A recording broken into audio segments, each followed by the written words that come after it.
வணக்கம் நேயர்களே, சத்தியம் தொலைக்காட்சியின் சத்தியம் சாத்தியமே விவாத மேடைக்கு உங்களை அன்போடு வரவேற்கிறோம். இன்றைக்கு நாம் நம்முடைய விவாத மேடையில் எடுத்துக்கொண்டிருக்கக்கூடிய தலைப்பு, திருச்செங்கோடு டிஎஸ்பியாக இருந்த விஷ்ணுபிரியா தற்கொலை செய்து கொண்டிருக்கிறார். அது தற்போது பல்வேறு கேள்விகளை எழுப்பியிருக்கிறது. அது தற்கொலையாக இருந்தால் அதன் பின்னணி காரணம் என்ன என்கின்ற ஒரு கேள்வியும், அதே நேரத்தில் அது தற்கொலையா என்கின்ற மிகப்பெரிய ஒரு கேள்வியும், அது கொலையா என்கின்ற ஒரு கேள்வியும் கூட ஏற்படுத்தியிருக்கிறது. மற்றொரு புறத்தில் உயர் அதிகாரிகளுடைய அழுத்தம் காரணமா, அரசின் அழுத்தம் ஏதேனும் இருந்ததா, அல்லது அவர் விசாரித்து வந்த வழக்கினுடைய பின்னணியில் இருந்து அழுத்தம் கொடுக்கப்பட்டதா என்கின்ற பல்வேறு விதமான கேள்விகள் இன்றைக்கு சட்டப்பேரவை வரை எதிரொலித்திருக்கிறது. இன்றைக்கு இந்த விஷயம் சட்டப்பேரவையில் எதிரொலித்து மக்கள் மத்தியில் இந்த விஷயத்தில் இருக்கக்கூடிய, இந்த மரணத்தில் இருக்கக்கூடிய மர்மம் என்ன என்கின்ற ஒரு கேள்வியும் கூட ஏற்படுத்தியிருக்கிறது. அது பற்றி தான் இன்றைக்கு நாம் விவாதிக்க இருக்கிறோம். விஷ்ணுபிரியா மரணமும் விஷம் கக்கும் குற்றச்சாட்டுகளும் என்கின்ற தலைப்பில் இன்று நம்முடைய 4 சிறப்பு விருந்தினர்கள் இணைந்திருக்கிறார்கள். முதலாவதாக சட்டமன்ற உறுப்பினரும் தமிழ்நாடு கொங்கு இளைஞர் பேரவை நிறுவன தலைவர் திரு தனியரசு அவர்கள் இணைந்திருக்கிறார். இரண்டாவதாக தமிழக மகிழா காங்கிரஸ் தலைவி, காங்கிரஸ் சட்டமன்ற கொறடாவுமான விஜயதன் இணைந்திருக்கிறார். மூன்றாவதாக ஓய்வு பெற்ற காவல்துறை அதிகாரி திரு கருணாநிதி இணைந்திருக்கிறார். நான்காவதாக சமூக ஆர்வலர் முகிலன் இணைந்திருக்கிறார். நேர்களை நீங்களும் கூட உங்கள் தரப்பு கருத்துக்களை இந்த நிகழ்ச்சியிலே பதிவு செய்யலாம். அரங்கத்தில் வந்திருக்கும் 4 வணக்கம். என்னுடைய முதல் கேள்வி அப்படின்றது, நான் திருமதி விஜயதன் அவங்ககிட்ட ஆரம்பிச்சா நல்லா இருக்கும்னு நினைக்கிறேன். ஏன்னா இது கொலையா தற்கொலையா அப்படின்ற பல்வேறு விஷயங்கள் போயிட்டு இருக்கப்போ, நேற்றைய தினம் நீங்க ஒரு பேட்டி கொடுத்தீங்க. இது ஒரு பெண்ணுக்கு இழைக்கப்பட்ட அநீதி, இதன் பின்னணியில எழுதப்பட்ட கடிதமே போலியான கடிதமா இருக்கலாம் அப்படின்னீங்க. இன்னைக்கு சட்டப்பேரவையில கூட நீங்க வெளிநடப்பு பண்ணிருக்கீங்க. இந்த விஷயத்தில் உங்களுடைய பார்வை என்ன? இல்ல, குறிப்பா துணை கண்காணிப்பாளர் விஷ்ணுபிரியாவை பொறுத்த வரைக்கும் அவங்க சில ஆண்டுகளுக்கு முன்பு தான் குரூப் 1 தேர்வுல ரொம்ப சிரமப்பட்டு அந்த தேர்வுகளில் தேர்ச்சி பெற்று நேர்மையான முறையில் ஒரு அதிகாரியாகி, அதன் பின்னர் அவர் நேர்மையாக பணியாற்றிய ஒரு அதிகாரி என்று பெயர் வாங்கியவர். அது மட்டுமல்ல, ஒரு பெண் அதிகாரி, இரண்டாவது ஒரு தாழ்த்தப்பட்ட சமூகத்தை சார்ந்த ஒரு நபர். அது மட்டும் இல்ல, இந்த அதிகாரியை பொறுத்தவரை இவர்கிட்ட இந்த கோகுல்ராஜோடைய ஒரு தாழ்த்தப்பட்ட மாணவருடைய கொலை சம்பவத்தை குறித்த விசாரணை இவர் நடத்தி கொண்டிருந்த ஒரு இன்வெஸ்டிகேஷன் ஆபீசர், விசாரணை அதிகாரி. அப்படி இருக்கும் பொழுது இந்த விஷ்ணுபிரியாவுடைய மரணம் என்பது இப்ப பெரிய அளவில் அது தற்கொலைன்னு இவங்க சொல்ல முயற்சிக்கிறாங்க. ஆனா அது முதல்ல தற்கொலைன்னு தான் நாங்கெல்லாம் அதை பார்த்தோம். உங்களுடைய பார்வை எங்க வேறுபடுகிறது? உங்களுடைய பார்வை எங்க வேறுபடுகிறது? அந்த லெட்டர் வெளியாச்சு. இந்த 9 பக்க கடிதம் ஒண்ணு வெளியாச்சு. அந்த கடிதம் வாட்ஸ்அப்ல எல்லாருக்குமே சர்க்குலேட் ஆயிடுச்சு. ஒட்டுமொத்த எல்லா பத்திரிகையாளர்கிட்டையும் வந்துருச்சு, எங்கள்கிட்டையும் வந்தது. அதை படிக்கும் பொழுது அந்த 9 பக்க லெட்டரை எவ்வளோ மன அழுத்தத்தின் காரணமா தற்கொலை செய்து கொண்ட ஒரு நபர் எழுதுற கடிதமே கிடையாது. அது அந்த நபரை கொலை செய்த ஒரு நபர் எழுதிய கடிதம். அதான் உண்மை. ஆக்சுவலா அந்த உங்களுடைய சந்தேகம் அப்படின்றது அந்த கடிதத்தின் மூலமாகவும் நீங்க வெளிப்படையா பார்க்கக்கூடிய விஷயங்கள் மூலமாகவும் இது ஒரு கொலையாக இருக்கலாம் அப்படின்ற ஒரு ஆமா அந்த சந்தேகத்தை எழுப்பி இருக்கு. அது மட்டும் இல்ல, அப்படி ஒரு தற்கொலை செய்யக்கூடிய மனோநிலைமையில அந்த பெண் இல்லைங்கிறது சில மணி முன்பு தான் ஒரு ஆர்ப்பாட்டத்துல கலந்துகிட்டு அவங்க பேட்டியெல்லாம் கொடுத்துட்டு பத்திரிகையெல்லாம் சந்திச்சுட்டு அவங்க திரும்பி போறாங்க. அப்படி இருக்கும் பொழுது அந்த அளவுக்கு அவங்களுக்கு தற்கொலை செய்யக்கூடிய ஒரு கோழைத்தனம் இருப்பதாக எனக்கு தெரியல. அது மட்டும் கிடையாது, தொடர்ந்து தாழ்த்தப்பட்ட சமூகம் தாக்கப்படுகிறத நான் பார்க்கிறேன். கோகுல்ராஜ் தாழ்த்தப்பட்டவர், இவங்களுடைய முதல் கட்டங்களுக்கு நன்றி. இது ஒரு கொலையாக இருக்கலாம் அப்படின்னு ஒரு சந்தேகத்தை கிளப்பியிருக்கீங்க. இன்னொரு புறம் சமூக ரீதியாக எந்த பணியில் இருந்தாலும் கூட அவர்கள் பின்தங்கிய நிலையில வைக்கப்படுகிறார்கள், அழுத்தம் கொடுக்கப்படுகிறது அப்படின்னு ஒரு பார்வையும் பதிவு பண்ணியிருக்கீங்க. இந்த இடத்துல திரு முகிலன், இந்த இடத்துல ஒரு சமூக ஆர்வலராக உங்களுடைய பார்வை இல்ல மகளிருக்கு எதிரான ஒரு போக்கு இருக்கிறது, காவல்துறையில் அதிகாரியாக இருந்தாலும் கூட இந்த மாதிரியான குற்றச்சாட்டுகள் இருக்கிறது, அவங்களையும் தட்டி வைக்கக்கூடிய ஒரு நிலைமை, அவங்களை வளரவிடாத நிலைமை, அழுத்தம் அப்படின்றது இருக்கிறதா சொல்றாங்க. அந்த பார்வை எப்படி இருக்கிறது? அது சரியானதுதான். அதாவது சமூகம் முழுக்க ஆணாதிக்கம் இருக்குது, காவல்துறையில் உச்சகட்ட ஆணாதிக்கம் இருக்கு.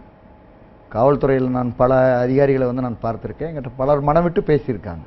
உண்மையிலுமே கடும் அழுத்தத்துல தான் பெண் அதிகாரிகள், பெண் காவலர்களுடைய வேலைகள்லாம் அங்கீகரித்து இந்த சம்பவத்தோட அது எந்த அளவுக்கு ஒன்றி போகுது? இதுல என்னன்னு கேட்டீங்கன்னா, இதுல விஷ்ணுபிரியா பொறுத்த வரைக்கும் அவர்கள் ஒரு விசாரணை அதிகாரி. ஏன்னா கோகுல்ராஜுடைய மரணம் என்பது ஒரு ஒடுக்கப்பட்ட சமூகத்தை சேர்ந்தவர் என்பதனால அது SC/ST கேஸ்ல வரக்கூடியது. அவங்களோட விசாரணை அதிகாரி. இந்த விசாரணை அதிகாரியை நான் அந்த பகுதியில் அனைத்து விவசாயிகள் மற்றும் சமூக நல இயக்கங்கள் ஒருங்கிணைப்புகளுடைய பொறுப்பாளராக 4 ஆண்டுகள் செயல்பட்டேன். அந்த பகுதியில் நடந்த அத்தனை நிகழ்வும் தெரியாது. இறந்த உடனே எங்களுடைய அமைப்பை சேர்ந்தவர்கள் உடனடியாக போய் அங்கே போய் பார்த்தாங்க. நடந்த நிகழ்வுகள் என்பது கோகுல்ராஜ் கொலையை வைத்து இந்த மாவட்ட காவல்துறை கண்காணிப்பாளர் செந்தில்குமார் அடித்த கொள்ளை என்பது கொள்ளை நான் சொல்வது அளவு பல கோடி ரூபாய் கொள்ளையடித்தார். அந்த கொள்ளையடிப்பதற்கு இவர் தொடர்ந்து உடன்பட மறுத்தார். அதுதான் மொத்த நெருக்கடியே. அதாவது யுவராஜ் வாழ்க்கையில 10 வருஷ காலமா யாருக்கெல்லாம் இது ஒரு சாதாரண ஒரு வழக்கு, இது ஒரு கொலை வழக்கு, இதுல வேறு சமூகத்தை சேர்ந்தவங்க இருக்காங்க, இதுல பணம் புழங்கி இருக்கு நீங்க சொல்றது எந்த அடிப்படையில்? அதான் சொல்றேன். யுவராஜுக்கு யாரெல்லாம் கான்டாக்ட் நம்பர் இருந்ததோ அத்தனை நம்பரையும் பிடிச்சி அந்த நம்பர்ல இருக்கவங்களை பூரா கொண்டு ஸ்டேஷன் உட்கார வச்சுக்கிட்டு ஒரு நாள் 2 நாள் உட்கார வச்சுக்க வேண்டியது. உங்க மேல வழக்கு போடாம இருக்கும்னா பணம் 50 லட்ச ரூபாய் 1 கோடி ரூபாய் கொடுன்னு பேரம் பேசி பலரையும் பண்ணியிருக்காங்க. இதுவரைக்கும் விசாரணை கூட்டிட்டு வந்தவர்களை இப்ப போய் நீங்க சங்ககிரி பகுதியில் திருச்செங்கோடு பகுதியில் விசாரித்தீர்கள் என்றாவே இந்த உண்மைகள் வெளிவரும். இதை நேர்மையான விசாரணை அதிகாரியான இவங்க தொடர்ந்து எதிர்த்து வந்தாங்க, உடன்படாமல் இருந்தாங்க, மன உளைச்சலோடு இருந்தாங்க. அதாவது சரியான குற்றவாளியை பிடிப்பதற்கான வாய்ப்பு இருந்தும் அதை செய்யாமல் தேவையில்லாமல் நபர்களை கொண்டு அப்பாவிகளை கொண்டு மிரட்டி பணம் பறிக்கின்ற வேலையை இந்த மாவட்ட காவல்துறை ஆய்வாளர் செய்வதை, காவல்துறை கண்காணிப்பாளர் செய்வதை ஆகிய கடுமையா எதிர்த்து இந்த நேரத்தில் ஒரு நேர்மையான அதிகாரிக்கு இழைக்கப்பட்ட ஒரு துரோகமாக நீங்க இதை பார்க்கறீங்க. அதன் காரணமாகவும் இது தற்கொலையாக இருக்கலாம் அப்படின்ற உங்களுடைய பார்வைக்கும் நன்றி. இந்த விளக்கம் அப்படின்றது சட்டமன்ற உறுப்பினர் திரு தனியார் அவர்கள் கொடுக்கணும். இந்த வழக்கை பொறுத்தவரையில இதற்கு முன்பு கோகுல்ராஜுடைய வழக்கின் போதும் சரி, இப்பயும் சரி, இதுல சந்தேகிக்கப்படக்கூடிய ஒரு நபர், இதுல தேடப்படக்கூடிய ஒரு நபர் யுவராஜ். யார் இந்த யுவராஜ் அப்படின்ற பின்னணி தமிழக மக்களுக்கு தெரியும். இந்த ஒரு இடத்துல இந்த வழக்கின் காரணமாக தான் அவர் தற்கொலை செய்து கொண்டிருக்கிறார் அப்படின்னு எல்லாரும் எழுப்பக்கூடிய யூகங்களுக்கு உங்களுடைய பதில் என்ன? இல்லை, பொதுவாக ஒரு காவல்துறையினுடைய ஒரு இளம் அதிகாரி தன்னுடைய பணிக்காலத்தினுடைய முதல் பணிக்காலத்தை துவக்கிறார் பணி பகுதியில். அது ஒரு பெண் அதிகாரியாகவும் இருக்காங்க. அவங்களுக்கு ஒரு சமூகம் சார்ந்த சமூகம் உற்று நோக்குகிற ஒரு வழக்கு, அதனுடைய விசாரணை அதிகாரியாக அவங்க வர்றாங்க. இப்போ இன்னும் அவங்க கூடுதல் பொறுப்பு அவங்களுக்கு அவசியப்பட்டிருந்துச்சு. அவங்களுடைய வயது வெறும் 27. ஆகவே ஒரு இளம் அதிகாரி அந்த விசாரணை அதிகாரியாக இருந்து பொறுப்பெடுத்து அது அரசு உற்று நோக்குகிற, சமூகம் உற்று நோக்குகிற, பல்வேறு சமூக ஆர்வலர்கள் உற்று நோக்குகிற ஒரு வழக்கில் அவங்க முழுமையாக தன்னுடைய ஆற்றலை வெளிப்படுத்துவதற்கான அவங்களுக்கு பயிற்சி இல்லாதது ஒரு தாழ்வாக இருந்திருக்கலாம். ஒரு கால் அந்த வழக்கு தான் இவங்களுக்கு மன அழுத்தத்தை தந்ததுன்னு சொல்லியிருந்தா அது கூட நம்ம அதை உறுதிப்பட சொல்லிட முடியாது. இப்போ ஏன்னா அவங்களுக்கு பல்வேறு சூழல் இருந்திருக்கலாம். ஏன்னா அவங்க ஏற்கனவே குரூப் 1க்கு முன்னாடி குரூப் 2 எழுதி செக்ரட்டரியேட்டில் ஜூனியர் அசிஸ்டண்ட்டாக வேலை பார்த்தவங்க. அந்த நிலையிலிருந்து அவங்க குரூப் 1 எழுதுனதுல கூட அவங்க ஆர்டிஓ வருவாய்த்துறைக்காக அவங்க இலக்கு வச்சதில் மதிப்பெண்ணில் அவங்க மறுபடியும் டிஎஸ்பி வரக்கூடிய சூழல் இருக்குது. இப்போ கூட அவங்க ஐஏஎஸ்க்கு அட்டன் பண்ணியிருக்காங்க. அப்போ அவங்க இது விரும்பி ஏற்றுக்கிட்ட பொறுப்பு அல்லது. ஆனாலும் கூட இவங்க பயிற்சி எடுத்துக்கிட்டது, இவங்க படித்தது, பயிற்சி எடுத்துக்கிட்டது, சட்டம் குறித்து, சமூகம் குறித்து பல்வேறு ஆற்றலோட அதனுடைய வினாக்களுக்கு பதிலளித்து பயிற்சியை பெற்ற பிறகு பொறுப்பேற்ற பிறகாவது அவர்கள் இன்னும் அவங்களுக்கு தேவையான உரிமைகள் இருக்குது. இப்போ இந்த முடிவை அவங்க எடுக்கிறதுக்கோ அல்லது வேறு வகையான இப்படி நம்ம சட்டமன்ற உறுப்பினர் விஜயதாரணையெல்லாம் உண்மைக்கு மாறான பச்சையாக அபாண்டமான குற்றச்சாட்டு சொல்கிறாங்க. காவல்துறையே கொலை செஞ்சிருக்குன்னு சொல்லி தைரியமாக சாதாரணமாக வெளியே பத்திரிகையில் செய்தி வந்திருக்கு. விஜய் சட்டமன்ற உறுப்பினரே சொல்றாங்க. தைரியமா இல்லைங்க, ஒரு வழக்கறிஞர் என்ற முறையில் இத்தனை வருஷம் எவ்வளவு கேஸ் நடத்தியிருப்பேன். இந்த இடத்துல விஷ்ணுபிரியா ஒரு தனிப்பட்ட நபர் கிடையாது. நீங்க சொல்றீங்க ஒரு 2 சமூகங்கள் எதிர்நோக்கக்கூடிய பிரச்சனையை கையாண்டவர் ஒரு விசாரணை அதிகாரின்றப்போ இது சமூக பிரச்சனையாக பார்க்க வேண்டி இருக்கிறது. அரசியல் பின்புலமும் இருக்கிறது உங்களுக்கு தெரியும். அந்த அரசியல் பின்புலம் இருக்குமான்னு சந்தேகிக்கிறதுல என்ன தவறு இருக்கிறது? இல்லை, அதாவது நம்ம நினைச்சு யூகத்தில் சொல்றது அதெல்லாம். அதாவது காவல்துறைக்கு சாதி கிடையாது, ஆண்பால் பெண்பால் பாகுபாடு கிடையாது. காவல்துறை என்பது மிகுந்த கண்ணியத்தோடு மிகுந்த பொறுப்புடையது. எங்க இல்ல தமிழ்நாட்டுடைய காவல்துறையில நீங்க பெண்ணியல் அதாவது பாலின பாகுபாடோடு அது காவல்துறை அதிகாரிகள் அல்லது பணியாளர்கள் நடத்தப்படுகிறாங்கிறதும் உண்மைக்கு மாறானது. அது மாதிரி சமூகம் சார்ந்த சாதிய பாகுபாட்டோடு அதே மாதிரி நீங்க சொல்லக்கூடிய ஒவ்வொரு விஷயமும் தனிப்பட்ட முறையில் விவாதிக்க வேண்டியது இல்ல. நீங்க சொல்லக்கூடிய ஒவ்வொரு விஷயமும் பாகுபாடு இருக்கிறதா தொடர்ந்து பேசலாம். நீங்க சொல்லக்கூடிய ஒவ்வொரு விஷயம் தனிப்பட்ட முறையில் விவாதிக்க வேண்டியது. ஆனால் கோகுல்ராஜ் வழக்கோடு தான் தொடர்பு படுத்தி இந்த தற்கொலை வழக்கு இருக்கிறது அப்படின்ற பார்வை எந்த அளவுக்கு சரி? அனுமானிக்கிறது செய்தி தானே, நம்ம ஊடகங்கள் தான். அதுவும் விசாரணையில தான் உண்மை தெரிய வரும். காவல்துறை சமூகம் எவ்வளவு குற்றச்சாட்டுகளை சொன்னா கூட தாங்கிக்கிட்டு மிகுந்த பொறுப்புணர்வோட பொது அமைதி சட்டம் ஒழுங்கை சீர்படுத்தி ஒட்டுமொத்த மனிதர்களையும் பாதுகாக்க வேண்டிய பொறுப்பு அவங்களுக்கு ஊடகத்தை விஜயகாந்தியே தனியார் பாதுகாக்கிற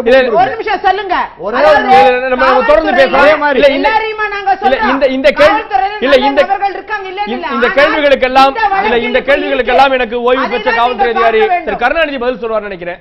சார், இந்த வழக்கை பொறுத்தவரையில் உயர் அதிகாரிகளுடைய நெருக்கடி, இன்னொரு புறம் அரசியல் கட்சிகளினுடைய அழுத்தம், ஜாதிய ரீதியிலான ஒரு அழுத்தம், ஆண் பெண் பாகுபாடு காவல்துறையில், இவ்வளவு விஷயங்கள் மூலமாக தான் அவர் தற்கொலை செய்து கொண்டிருக்கிறார். இல்ல வாட் எவர் இட் இஸ், ஏதோ ஒரு காரணம் அவருடைய தற்கொலைக்கு காரணமாக இருக்கிறது அப்படின்றாங்க.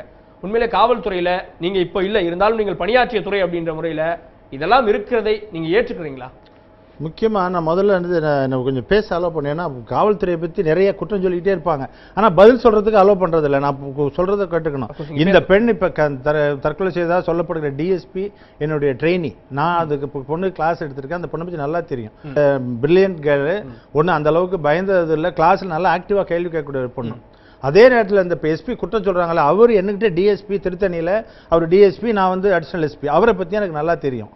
நான் இதை வச்சு என்ன சொல்கிறேன்னு கேட்டிங்கன்னா, காவல்துறையோட பணியே ரொம்ப நெருக்கடியான பணி. வர்ற நேச்சர் ஆஃப் ஜாபே அப்படிதான்.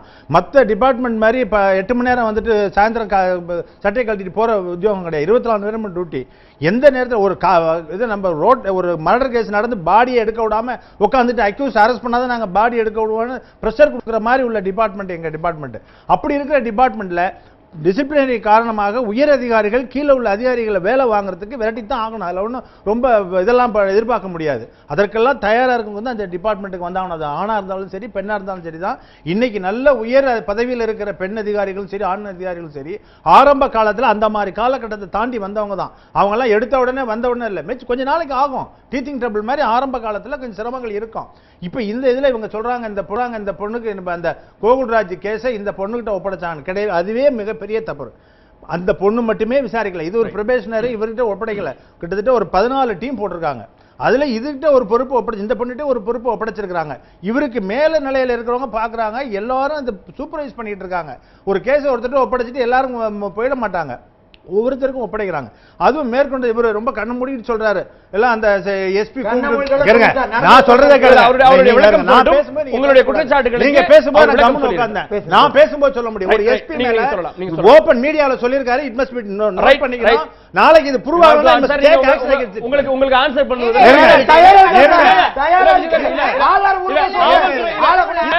தயாராக இருக்கிறோம். இல்ல இந்த இடத்துல காவல்துறை பேசுவதற்கு அவர்தான் இருக்கிறார். அவருடைய விளக்கத்தை கேட்கணும். நம்ம அடுத்த நிமிஷத்துல தொடர்ந்து பேசலாம்.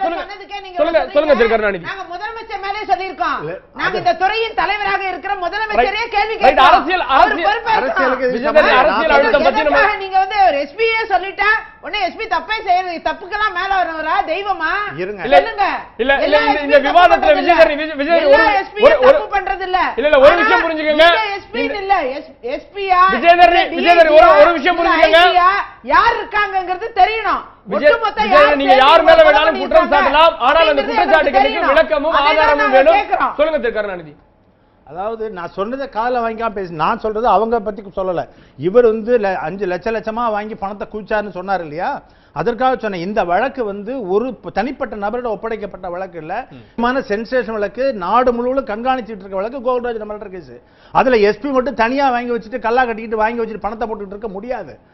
ஏன்னா ஒரு ஆளை கொண்டு வந்தா கூட அத்தனை அதிகாரிகள் அதை பார்த்துட்டு இருக்காங்க, என்ன விசாரிச்சாங்கன்னு அன்னன்னைக்கு ரிப்போர்ட் கொடுத்தாகணும். இவர் என்னமோ கொண்டாடுவாங்களா, உடனே அவர் விசாரிப்பாங்களா, இவங்களை இல்ல ஒவ்வொரு விஷயமா நம்ம பேசலாம். ஒவ்வொரு விஷயமா நம்ம பேசலாம். அவருடைய முதல் சுற்று விளக்கம் சொன்னாங்க. ரெண்டாவது இவங்க கடிதத்தை பத்தி சொன்னாங்க. கடிதம்ங்கிறது ஒரு சூசைட் நோட்டை கன்கார்ட் பண்ண ஒரு இன்வெஸ்டிகேட்டிங் ஆபீசர் ஒரு கடிதத்தை படிக்கும் போது இந்த கடிதம் இட்டுக்கட்டி எழுதப்பட்டதா இல்ல நேச்சுரல் ஃப்ளோவா, அதுல உள்ள மேட்டர் இருக்கு பாருங்க, அதை படிச்சாவே தெரிஞ்சுக்கலாம் இது நேச்சுரல் ஃப்ளோவான்னு சொல்லிட்டு. இந்த கண்காட் பண்ணவன் 9 பக்கத்துக்கு கண்காட் பண்ண மாட்டாங்க. இந்த என்னுடைய சாவுக்கு யாரும் காரணம் இல்லைன்னு ஒரே வழியில் எழுதி வச்சுட்டு போயிடலாம். 9 பக்கத்துக்கு எழுதியிருக்கு. 9 பக்கத்திலையும் நிறைய விஷயங்கள் அந்த பொண்ணுக்கு மட்டுமே தெரிஞ்ச விஷயங்கள் எழுதியிருக்கு. ஒரு வரி எழுதியிருக்கு, என் அம்மாவே யாரும் திட்டாதீங்க, திட்டினா நான் அவங்களை சும்மா. இதெல்லாம் வந்து பல விஷயங்கள் இது யாருக்கு தெரியும்? இந்த மாதிரி விஷயங்களை வச்சுதான் நம்ம வந்து ஒரு இன்வெஸ்டிகேட்டிங் ஆபீசர் இது உண்மையானதா எடுத்த உடனே ஒரு பொய் அப்படின்னு சொல்றாங்க. அதாவது இந்த எங்க காவல்துறையில சாதாரணமான நிலையில புகுந்து ஏடிஜிபி வரைக்கும் வந்து உயரதிகாரிகள் வரைக்கும் இருந்தாங்க. லத்திகா சரண் இருந்தாங்க, திலகவதி மேடம் இருந்தாங்க, எவ்வளவோ பேர் இருந்துட்டு வந்திருக்காங்க. பெண் அதிகாரிகள் எல்லாம் வளர்ந்து இருந்திருக்காங்க. எங்கேயோ ஒரு சில விஷயங்கள்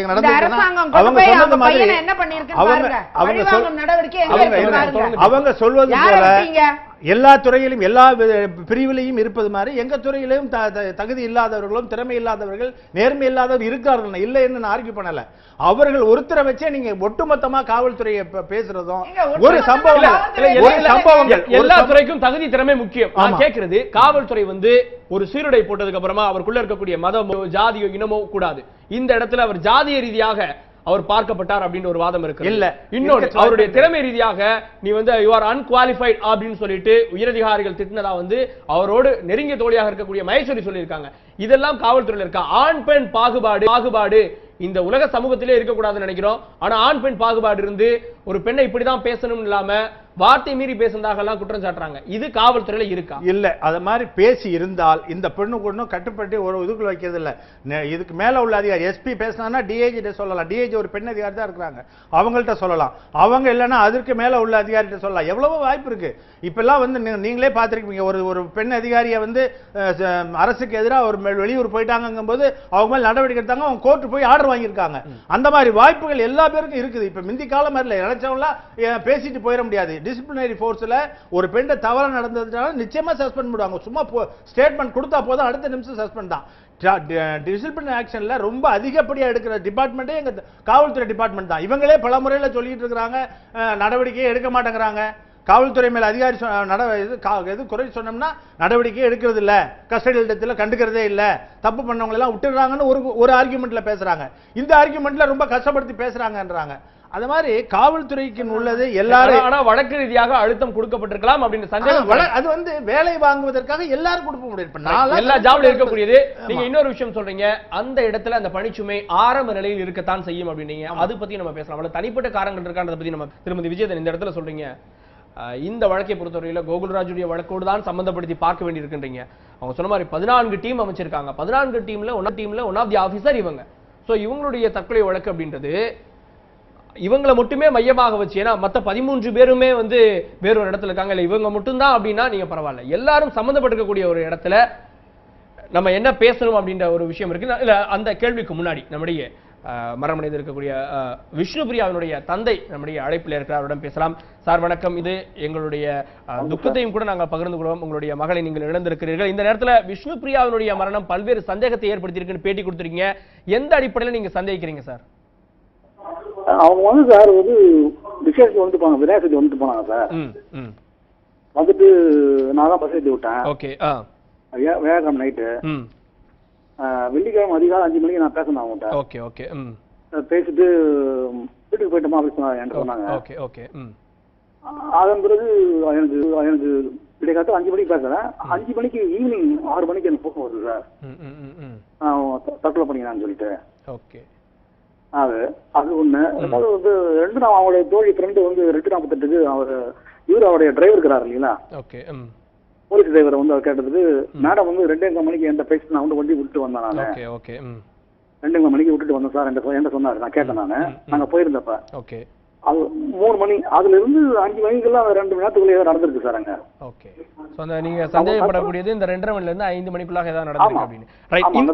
ரைட். ஓகே ஓகே இருக்கட்டும். இந்த இடத்துல வந்து பணி ரீதியாக எனக்கு தொந்தரவு இருக்கிறது, ஏன்னா ஒரு பெற்றோர் அப்படின்ற முறையில வந்து பணி ரீதியாக வந்து பிரச்சனைகள் இருந்தா அவங்க கண்டிப்பா ஷேர் பண்ணிருப்பாங்க. இன்னொரு பொறுத்தல சொல்றாங்க, இந்த பெண் வந்து இப்பதான் வேலைக்கு சேர்ந்திருக்காங்க. எந்த ஒரு துறையாக இருக்கட்டும் கொஞ்சம் அனுபவம் அப்படின்றது ரொம்ப முக்கியம். அந்த இடத்துல வந்து அந்த அனுபவம் இல்லாம கூட இதெல்லாம் பிரச்சனையாக இருந்திருக்கலாம். ஏதாவது ஷேர் பண்ணிருக்காங்களா அவங்ககிட்ட?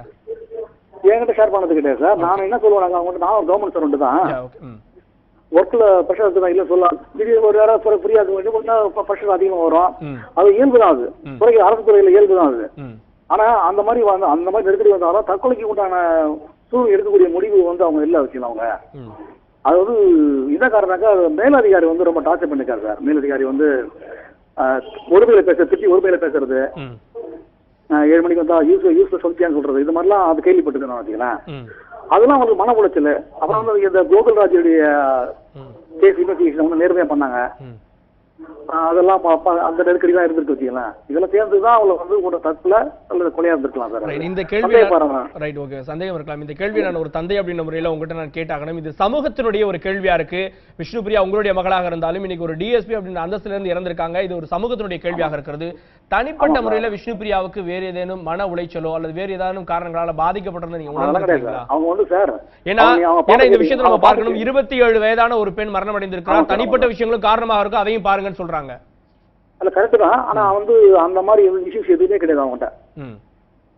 நான் வந்து அவங்க வர ஜனவரிக்குள்ள திருமணம் பண்ணலாம்னு முயற்சி பண்ணி கேட்டுட்டோம் அவங்கள நாங்க. ஓகே, சோ மாப்பிள்ளை பார்க்கக்கூடிய படலமும் தொடர்ந்து இருந்தது. ஆமா, நீங்க ப்ரொசீட் பண்ணதா ஒண்ணு டாடி தான் கூப்பிடுவாங்க. அதற்கு சம்மதம் சொல்லியிருந்தாங்களா? மாப்பிள்ளை பார்க்கறதுக்கு சம்மதம் சொல்லியிருந்தாங்களா? ஆமா, சொல்லிட்டாங்க. அது வந்து டாடி வந்து கோயிலுக்குள்ள போயிட்டு வாங்க சார். திருமண கடவுள் வந்து சார் உங்களுக்கு. ஓகே சார், நீங்க அழைப்பீங்க மாப்பிள்ளை பார்க்க சம்மதம் சொல்லி அதற்கான பணிகள் நடைபெற்று அப்ப தனிப்பட்ட முறையில் எந்த பிரச்சனைகளுமே இல்லன்றீங்க? இல்ல அவங்களுக்கு வந்து அவங்க கோயில்ல போய் பரிகாரம் பண்ண சொன்னாங்க சார். கோயில்ல. Okay sir. சொல்லுங்க ரவி சார், சொல்லுங்க. கோயில்ல ஒரு பரிகாரம் பண்ணிட்டு வந்தோம் போயிட்டு. ஓகே. திருமணம் அதை பரிகாரம் பண்ணிட்டு வந்தோம். சொல்லிட்டாங்க நீ ப்ரொசீட் பண்ணிட்டு நீங்க வந்து பண்ணுங்க அப்படின்னு சொல்லிட்டாங்க அவங்க. நானும் வந்து ஒரு நல்ல மாப்பிள்ளையா தேடிட்டு இருந்தேன் நாங்க. அதெல்லாம் உண்மை. அவங்களுக்கு வந்து எந்த ஒரு அந்த மாதிரி பேட் ஹேபிட்ஸ் எல்லாம் கிடையாது அவங்களுக்கு. ஏன்னா அவங்க வந்து அந்த மாதிரி பிராட்டப்ல வளரல அவங்க. நாங்க வந்து சொல்லி நம்ம நல்லா மோல்டு பண்ணி வளர்த்தோம். எங்க பேரண்ட், என்னுடைய சர்க்கம்ஸ்டான்ஸ் எல்லாம் நல்ல ஃப்ரெண்ட்ஸ் வச்சுக்கலாம். எல்லாமே அந்த ஒரு கெட்ட எண்ணங்களாம் உள்ள ஆள் யாருமே என்கிட்ட கிடையாது. என் ஃபேமிலியும் கிடையாது, எனக்கு ஃப்ரெண்ட்ஸ் சர்க்கிள்லயும் கிடையாது. அதனால அந்த மன அழுத்தமும் அவங்களுக்கு கிடையாது அவங்களுக்கு. அது முழுக்க வந்து அந்த ஜாப் இது அந்த கோகுல்ராஜ் காரணிங்களா அந்த கேஸ் சம்பந்தப்பட்டது.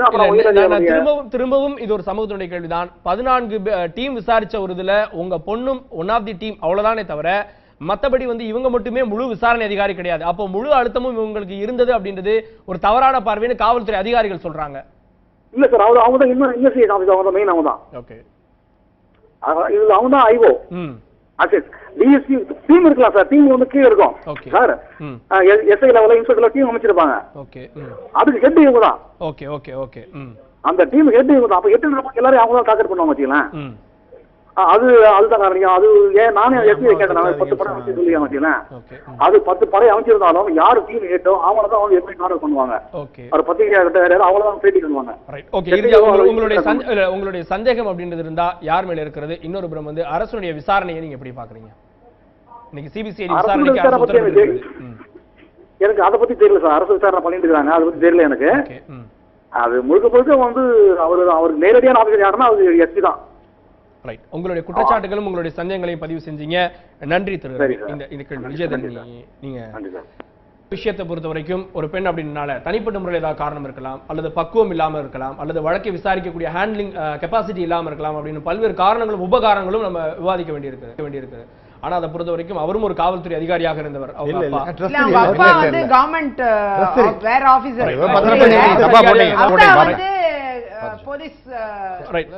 ஒரு அரசு அதிகாரியாக இருந்தவர். அவர் சொல்றாரு பணி ரீதியாக வந்து அவருக்கு தொலைகள் கொடுக்கப்பட்டது, என்கிட்ட ஷேர் பண்ணதில்லை அப்படின்றாரு.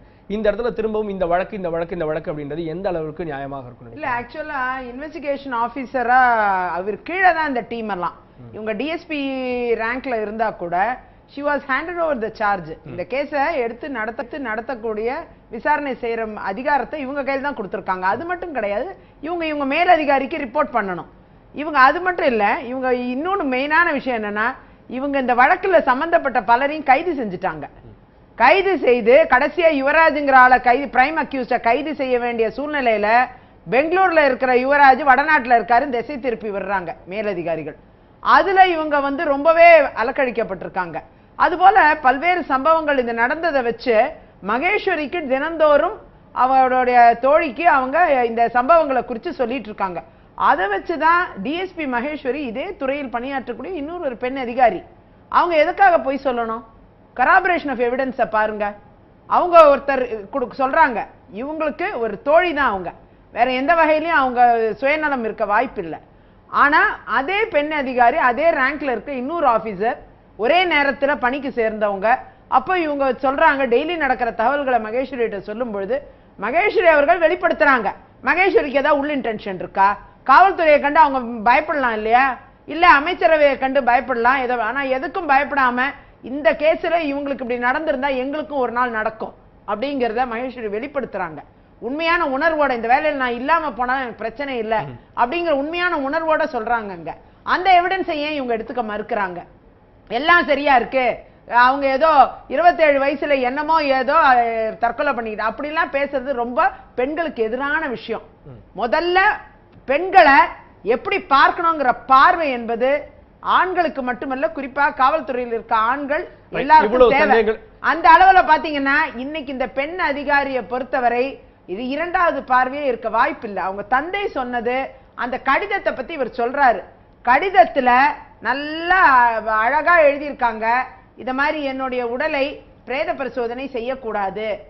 அது மட்டும் இல்ல, அடுத்தது என்னுடைய கோகுல்ராஜ் வழக்குக்கு என்னுடைய மரணத்தை சம்பந்தப்படுத்தாதீங்க, அரசியல் ஆக்காதீங்க. இறக்கும் தருவாயில இருக்கவங்க இதான் எழுதுவாங்களா? மன அழுத்தத்துல இருக்கவங்க இதான் எழுதுவாங்களா? இல்ல கேக்குறேன், தற்கொலை செய்யற யாரும் இதெல்லாம் எழுத மாட்டாங்க. தற்கொலை செய்யறவங்க என் தற்கொலைக்கு இது காரணம்னு எழுதுவாங்க, இல்லனா இது காரணம் அல்லன்னு எழுதுவாங்க. Right, okay. நீங்க அந்த மெண்டாலிட்டி படி இது வந்து ஜோடிக்கப்பட்ட கடிதம் அப்படின்றீங்க. அது மட்டும் இல்ல, as a lawyer எனக்கு 1000 பேரை பாக்ஸ்ல ஏத்தி கிராஸ் எக்ஸாமினேஷன் பண்ணவனாலாம் எனக்கு நல்லா தெரியும். இந்த கேஸ்ல குறிப்பா இந்த கடிதத்துல உள்ள மன ஓட்டத்தை பாருங்க. அந்த மன ஓட்டம், அந்த கடிதம் வந்து அவர் இறந்த பிறகு உருவாக்கப்பட்டது மட்டும் கிடையாது. அந்த கடிதத்தை எழுதியவர் யாருன்னா அந்த கொலையிலிருந்து தப்பிப்பதற்காக எழுதப்பட்ட கடிதம். நீங்க அததான் பார்க்கணும். அத கூட, அதாவது ஒரு வழக்கறிஞர் என்ற முறையில் நான் நினைக்கிறேன், ஆனா காவல்துறை அதிகாரியா சாரால அதை ஏத்துக்க முடியல. தயவு செஞ்சு அந்த லெட்டரை முழுசா படிச்சு பாருங்க. தெள்ள தெளிவாக அந்த லெட்டருக்கு அப்புறம் தான் அது கொலையா இருக்குங்கிற முடிவுக்கே வந்தது. புரியுதுங்களா? Right, okay.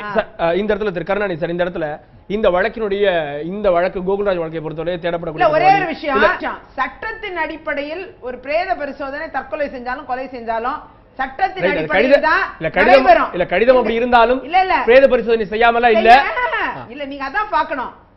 அதாவது இறந்தது ஒரு போலீஸ் அதிகாரி, சட்டம் தெரியாத ஆள் கிடையாது. இவரே நம்ம சாரே சொன்னாரு, என் கீழே நல்லா படிச்சு சட்டம் எல்லாம் தெரிஞ்சவங்க ஒத்துக்கிறாரு. அந்த கேள்வி வைக்கிறேன் திரு கருணாநிதி அவர்கள். நீங்களே சொன்னீங்க ரொம்ப போல்டான ஒரு பொண்ணு, நானே பார்த்துக்கிட்டீங்க. நான் கேட்கிற கேள்விக்கு அவர் பதில் சொல்லிட்டோம். சட்டத்தின் அடிப்படையில தான் தான் தற்கொலை செய்து கொண்டாலும் தன்னோட உடல் பிரேத பரிசோதனை செய்யப்படும் நான் எழுதுறதுனால நிறுத்த மாட்டாங்கன்னு அந்த பெண்ணுக்கும் தெரியும். அந்த கேள்விதான் வைக்கிறேன். நீங்களே சொல்றீங்க, இல்ல நான் உங்க கேள்விதான் வைக்கிறேன். நீங்களே சொல்றீங்க நீங்கள் பார்த்து வளர்ந்த ஒரு பெண், அவங்களுக்கு தெரிஞ்சிருக்கிறது, அவங்க போல்டான பெண்ணுன்னு நீங்க சொல்றீங்க, அவங்களுக்கு சட்டம் தெரிந்திருக்கும். குறிப்பா வந்து அந்த கடிதம் வந்து ஒரு ஒரு ஒரு ஒரு படத்திற்கான கதை வசனம் திரைக்கதை போல இருக்கிறது அப்படின்னு சந்தேகிக்கிறாங்க. அந்த கேள்விதான் நான் முன்வைக்கிறேன். திரைக்கதை கார்கே, அந்த கடிதத்தில் எழுதப்பட்ட பிரேத பரிசோதனை விஷயம் இருக்கு இல்லையா, பண்ணாதீங்கன்னு எழுதின விஷயத்தை கோர்னது யாரு? அந்த மேல் அதிகாரி. இது வந்து ஒரு திரைக்கதை போல இருக்கிறது. ஒரு போல்டான பொண்ணு ஒரு வழக்கினுடைய விசாரணைக்காக தற்கொலை செய்துக்குவார் அப்படின்றத சாதாரணமாக ஏற்றுக்கொள்ள முடியுதா? நிச்சயமா ஏத்துக்கலாம். இது வந்து இந்த வழக்குக்காகவோ அல்லது உயர் அதிகாரிகள் பிரஷருக்காக அந்த பொண்ணு சூசைட் பண்ணிக்கிச்சுன்னு நான் சொல்லலையே. நான் சொல்றது என்னன்னா அந்த அது ஒரு பகுதியா, அந்த கேள்விதான், அது ஒரு பகுதியா சூசைடா அப்படின்ற ஒரு கேள்விதான் அவங்க வைக்கிறேன். சூசைடுங்கிறது ஒன்றும் சந்தேகம் கிடையாது. இல்ல அவர் விளக்கம் சொல்லிடுங்க மேடம். இல்ல அவர் விளக்கம் சொல்லிட்டு சொல்லுங்க. இது சூசைடான்ற கேள்வி எடுத்துருக்காங்க. பாருங்க, எனக்கு தெரிந்த வரையில் ஒரு இன்வெஸ்டிகேட்டிங் ஆபீசர் அவங்க சொல்றாங்க, அதே மாதிரி நான் சொல்றேன், இந்த சூசைட் நோட் ஒன்றும் கன்கார்ட் பண்ணது கிடையாது. படிச்சவங்க சாதாரணமா யாரும் படிக்கிறவங்க தெரிஞ்சுக்குவாங்க. ஏன்னா அவர்கள் குடும்பம் சம்பந்தமாக ஒவ்வொருத்தருக்கும் எழுதியிருக்காங்க. அம்மாவுக்கு அம்மா நான் உனக்கு செஞ்ச துரோகம்னு எழுதுறாங்க. அது என்ன துரோகம்னு யாருக்கு தெரியும்? எழுதுறாங்க ஒவ்வொருத்தர். அவங்க இல்ல நான் வந்து அந்த அது மட்டும் இல்லாம ஒவ்வொருத்தரை பத்தி வீட்டுல உள்ள ஃபேமிலி எல்லாம் பத்தி எழுதியிருக்காங்க. அது நேச்சுரல் ஃப்ளோவா இருக்கு. ஒரு கன்கார்ட் பண்றவங்க வந்து ஒரு நோட்ஸை ப்ரிப்பேர் பண்ணி வைக்கிறாங்க. அவசரமா ஏதாவது முக்கியமா என்ன தேவையோ அதை மட்டும் எழுதிட்டு போயிருவாங்க. இவங்க சொன்னது கூட எனக்கு டவுட்டா இருக்கு. அதாவது போஸ்ட்மார்ட்டம் வேணும்னு சொல்ல, போஸ்ட்மார்ட்டத்துக்கு அப்புறம் பாடியை வந்து பண்ணாம வாங்கிக்கங்க, ஒன்னும் தகராறு பண்ணாதீங்க அப்படின்னு எழுதியிருக்காங்க. அதுல மத்தபடி போஸ்ட்மார்ட்டம் வேணான்ற வேர்டு அதுல இல்ல. இவங்க தான் சொல்றாங்க. ஒரே ஒரு விஷயத்தை நான் சொல்றேன். இல்ல இந்த இடத்துல அவருடைய தந்தை பேசினாரு. அவருடைய தந்தை சொல்றாரு என் பொண்ணுக்கு வேற எந்த அழுத்தமும் இல்ல, ரொம்ப நார்மலா போன பொண்ணு, ரொம்ப சகஜமா போன கேளுங்கன்னு சொன்னேன். அந்த அதுல ஒரு வரி எழுதியிருக்காங்க, அம்மாவை திட்டாதீங்க, நான் திரும்பவும் சொல்றேன், புள்ளி வச்சுட்டு அம்மாவை திட்டாதீங்க, அம்மாவை யாரு திட்டினா நான் சும்மா விட மாட்டேன்னு எழுதுறாங்க. அதற்கு ஒரு காரணம் இருப்பதாக காலையில ஒரு விவாதத்தின் போது ஒரு அதிகாரி அதான் ஓபனா உடைச்சு கேட்டேன் அவங்க அப்பாட்ட, வேற ஏதாவது விஷயம் இருந்ததா, இல்ல வந்து என்னுடைய பெண்ணுக்கு வந்து மாப்பிளை பார்த்தோம், அவங்களும் பார்த்தாங்க, சில பரிகாரங்கள் எல்லாம் கூட பண்ணோம் அப்படின்னாங்க. வெளிப்படையா தனிப்பட்ட முறையில எந்த பிரச்சனையும்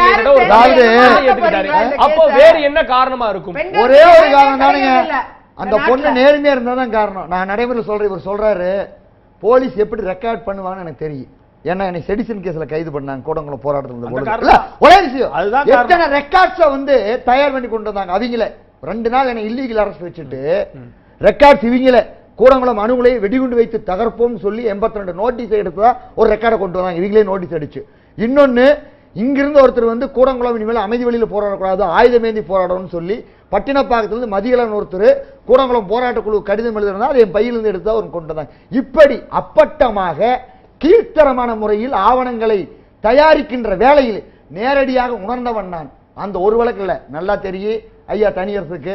அவர் இருக்கிற பொறுப்புனால பேசியிருக்கார் காவல்துறைக்கு இவ்வளவு இது.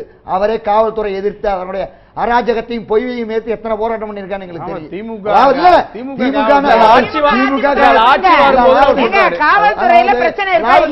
நாம் ஒரு விஷயத்தை நேரடியாக பார்க்க வேண்டும். இந்த அது குறிப்பாக நான் வந்து நாமக்கல் மாவட்டத்தில் இன்றைய நிலையில் சொல்றேன், அந்த மாவட்ட காவல்துறை கண்காணிப்பாளர் நாமக்கல் மாவட்டத்தில் அறிவிக்கப்படாத அதிமுக மாவட்ட செயலாளர் செயல்பட்டுக் கொண்டிருக்கிறவர். நான் அது மட்டும் சொல்ல, அங்க இருக்கக்கூடிய மணல் மஃபியாவுகளுக்கு மிகப்பெரிய பாதுகாப்பை கொடுப்பவர். மணல் மஃபியாக்களை யாரால் எதிர்க்கிறார்களோ, அரசை தப்பை யாரால் எதிர்க்கிறார்களோ அவர்கள் மேல் வழக்கை போட்டு சிறையில் அடைப்பது, குண்டாஸ் வரைக்கும் போட்டு உடைச்சு மதியழகன் என்ற ஒரு நபர் மீது குண்டாசை போட்டு ஒரே 4 வழக்க போட்டு குண்டாசை போட்டு அதை உடைச்சு நாங்க கூட்டிட்டு வந்தோம்.